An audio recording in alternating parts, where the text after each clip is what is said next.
What's up, everybody, and welcome to this edition of Better Life. Today, the show is dedicated to a subject that everyone can benefit from. It's living a well-rounded life. So many people are working constantly these days and are finding that they have little to no time for family, fun, or anything else. So if you've been struggling in this area, we'll take a look at a few ways that we can take steps to rounding out or creating more of a balance in your life. So if you're ready, let's get into it right now. Better Life with Drew Jackson is a podcast that exposes some of the underlying life issues that can hinder progress and furnish insight into how we can all move forward in spite of challenges, enjoy and appreciate success at any level, and have more meaningful relationships. This is Better Life with Drew Jackson. Sometimes life has a way of cornering us into a routine, and being creatures of habit, unless we purposely establish a balance, we'll find ourselves in a rut of boredom or even unhappiness.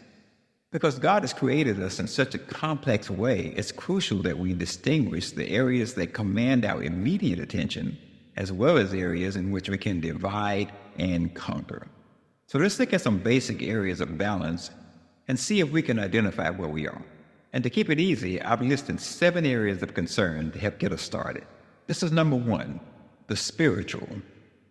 From the founding of this nation to conflicts that we as a people have encountered abroad and even on our own soil, such as civil rights movement, the horror of 9/11, or even on a more positive note, the progress of the Industrial Revolution and modern inventions of the 20th and 21st centuries, it's undeniable that prayer has been a major factor in any success that has been achieved. It should go without saying that if we are going to achieve any real balance in our personal lives, I believe this is a wonderful place to begin. Talking to God in prayer and receiving instructions from His Word can bring clarity and comfort in troubled times, as well as a sense of joy, peace, and stability in our daily life. Let's go to number 2.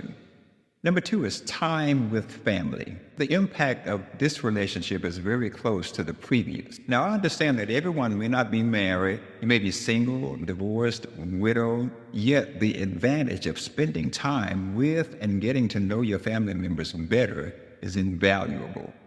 Appreciation for those closest to us can bring a deeper meaning to our life and fuel the motivation to display higher standards, especially where children are involved.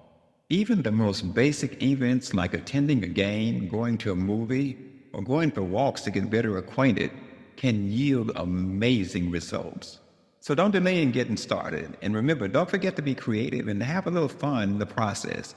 Usually, all they really want is you.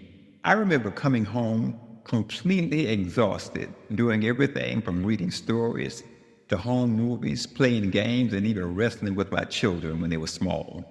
And I was surprised at the way it decreased stress, energized me, and created a lasting bond between the whole family. Number 3 is keeping sound mentally and emotionally. Occasionally, these 2 areas get combined into one. However, they are somewhat different, respectively. We'll first break them down, and then we'll discuss how they can be applied. Now, I'm sure that these definitions can further be expanded by experts in the field. However, we'll use them to serve our purpose today. One definition says, emotional health is the ability to cope with and manage your feelings, and in addition, sustain positive relationships. Mental health, on the other hand, is the ability to think clearly and make good decisions, cope with stress, and it also includes managing our emotions. Today, mental and emotional health are definitely hot-button subjects.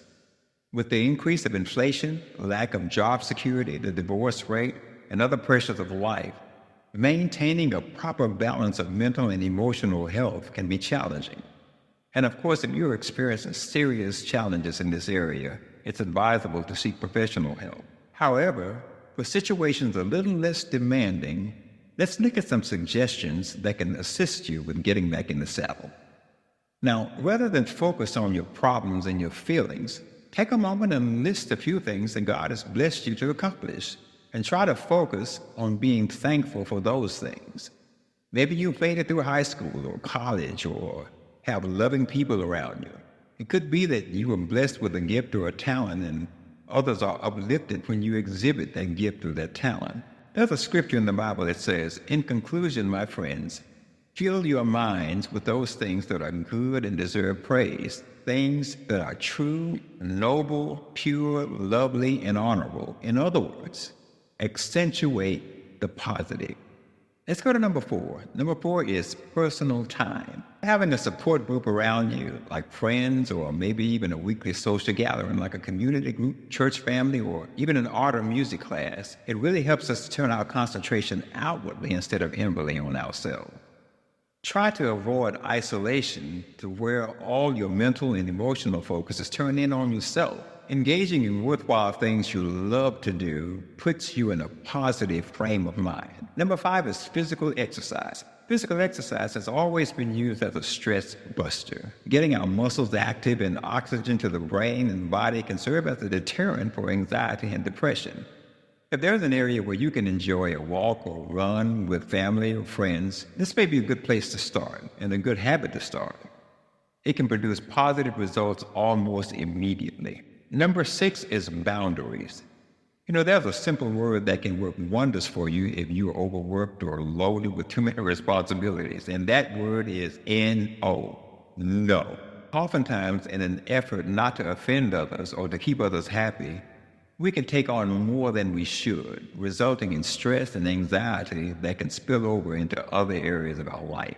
So don't overcommit, but instead, budget your time. Number 7, the final one. This is improving your surroundings. Now, this can be a little tricky because you may not be able to afford a new home or apartment, but maybe you can start a fun project, like fixing up your home little by little.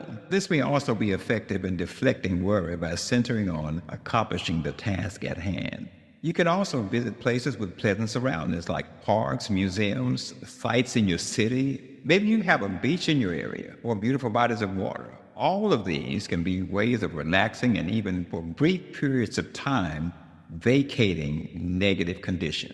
It also provides time and territory to dream and think beyond our present circumstances and hopefully spark creative ideas for moving you forward. Well, that's it for today. Thank you so much for joining us for this edition of Better Life, and I truly hope that some of the things that were shared will help for a more positive and peaceful outlook on your life. Hey, don't forget to hit the like and share button, and we'll look forward to seeing you in the next episode of Better Life. Till then, God bless. We'll see you again. To keep up with all things Drew, go to www.drewjackson.com or follow on Instagram @DrewJackson. Join us next time on Better Life with Drew Jackson.